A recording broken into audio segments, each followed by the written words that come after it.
जब भी प्रेम की मिसाल दी जाती है तो श्री कृष्ण राधा के प्रेम का नाम सबसे ऊपर लिया जाता है। राधा श्री कृष्ण के प्रेम को जीवात्मा और परमात्मा का मिलन कहा जाता है। सदियों से पीढ़ी दर पीढ़ी राधा कृष्ण की प्रेम कहानी पढ़ती चली आ रही है, लेकिन जब भी हम राधा श्री कृष्ण की प्रेम कहानी सुनते हैं तो मन में यही सवाल आता है कि श्री कृष्ण ने राधा से विवाह क्यों नहीं किया। इसके पीछे कई तरह की व्याख्याएं दी जाती है। आइए जानते हैं उन सभी कहानियों के बारे में।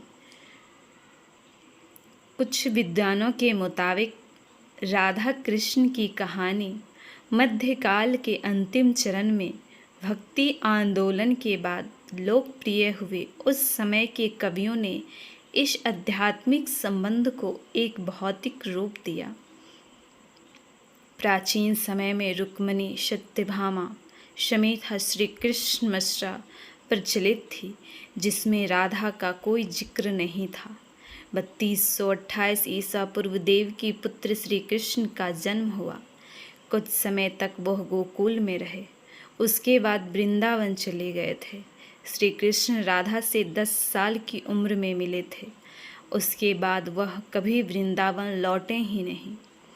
इसके अलावा कभी यहाँ जिक्र भी नहीं मिलता है कि राधा ने कभी द्वारका की यात्रा की हो। दक्षिण भारत के प्राचीन ग्रंथों में राधा का कोई उल्लेख नहीं मिलता है। एक मत यह भी है कि राधा ने श्री कृष्ण से विवाह करने से मना कर दिया था, क्योंकि उन्हें लगता था कि वह महलों के जीवन के लिए उपयुक्त नहीं है। राधा एक ग्वाला थी, जबकि श्री कृष्ण को किसी राजकुमारी से विवाह करते हुए देखना चाहते थे। श्री कृष्ण ने राधा को समझाने की कोशिश की, लेकिन राधा अपने निश्चय दृढ़ थी। राधा श्री कृष्ण के विवाह नहीं करने के पीछे एक व्याख्या ऐसी भी थी कि एक अन्य प्रचलित व्याख्या के मुताबिक राधा ने एक बार श्री कृष्ण से पूछा कि वह उससे विवाह क्यों नहीं करना चाहते, तो भगवान श्री कृष्ण ने राधा को बताया कि कोई अपनी ही आत्मा से विवाह कैसे कर सकता है। श्री कृष्ण का आशय था कि वह और राधा एक ही है, उनका अलग अलग अस्तित्व नहीं है। राधा को यह एहसास हो गया था कि श्री कृष्ण भगवान है और वह श्री कृष्ण के प्रति एक भक्त की तरह थी।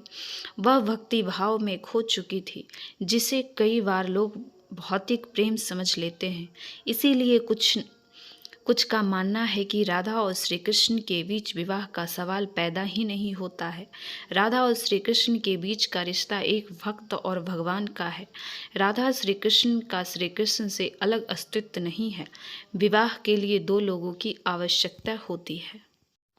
कुछ लोग इसकी इस तरह से भी व्याख्या करते हैं कि सामाजिक नियमों ने राधा कृष्ण की प्रेम कहानी में खलनायक की भूमिका निभाई। राधा और श्री कृष्ण की सामाजिक पृष्ठभूमि उनके विवाह की अनुमति नहीं देती थी।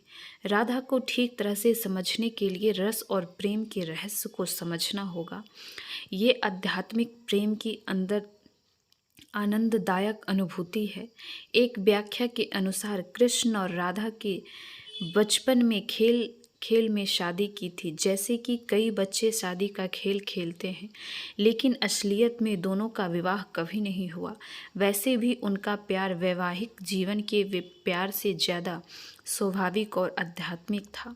श्री कृष्ण और राधा एक दूसरे के रूप से आत्मीय तौर पर जुड़े हुए थे, इसीलिए हमेशा उन्हें राधा कृष्ण कहा जाता है। रुक्मिणी कृष्ण नहीं, रुक्मिणी ने भी श्री कृष्ण को पाने के लिए बहुत जन्नत किए थे। वह अपने भाई रुक्मी के खिलाफ चली गई थी। रुक्मिणी भी राधा की तरह श्री कृष्ण से प्यार करती थी। रुक्मिणी ने श्री कृष्ण को एक प्रेम पत्र भी भेजा था कि वह आकर उन्हें अपने साथ ले जाए। प्रेम पत्र में रुक्मिणी ने 7 श्लोक लिखे थे। रुक्मिणी का प्रेम पत्र श्री कृष्ण के दिल को छू गया और उन्होंने रुक्मिणी का अनुरोध स्वीकार करना पड़ा। इस तरह रुक्मिणी श्री कृष्ण की पहली पत्नी बन गई। वहीं दूसरी तरफ श्री कृष्ण और राधा का विवाह की आवश्यकता ही नहीं थी।